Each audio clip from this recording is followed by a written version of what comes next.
I watched Colin Kaepernick, and I thought it was terrible. And then it got bigger and bigger and started mushrooming. And frankly, the NFL should have suspended him for one game, and he would have never done it again.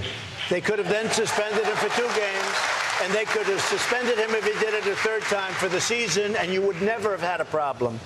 But I will tell you, you cannot disrespect our country, our flag, our anthem. You cannot do that. President Trump telling Sean Hannity the NFL should have suspended quarterback Colin Kaepernick for kneeling during the anthem right from the start. Now, back in 2014, Colin Kaepernick was rewarded with a record 7-year, $126 million contract. However, his football performance slid. Kaepernick is getting only $39 million from the deal. Still a lot of money. It's about a third of the original amount. Let's bring in former NFL player and author of Liberalism, or How to Turn Good Men into Whiners, Weenies, and Wimps. Burgess Owens joins me now. Good to see you, sir. Hi, Liz. Good seeing you. Good talking to you again. Looking forward to it. The New York Times, Burgess, is reporting a new poll saying the NFL is now one of the most divisive and controversial brands in the United States right now. We may see a rule change next week, who knows, requiring the NFL players to stand for the anthem. What do you think about that poll and the possible rule change?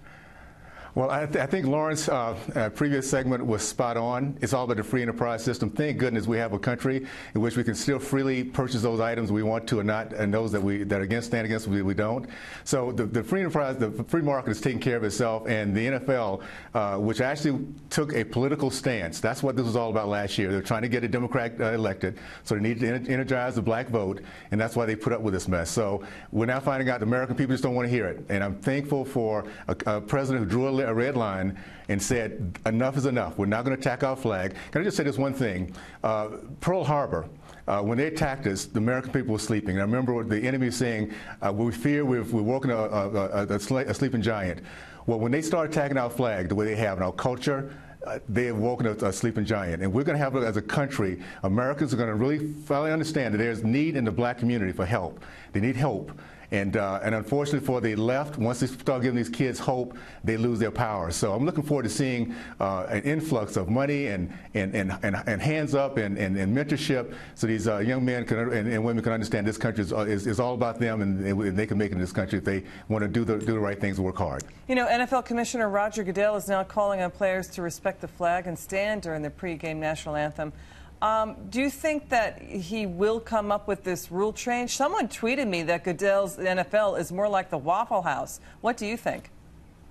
He's going to have to do it because they're losing money. One thing about leftists, they are all about principle until the dollars start leaving their pocketbook. So they are at the point where they were a unifying force for years. We're now finding out it's not the same NFL, and a lot of fans, I might be one of them. Once we leave, we won't be coming back. So it's all about the free market, and it's a good lesson for everyone out there who's trying to develop a good base.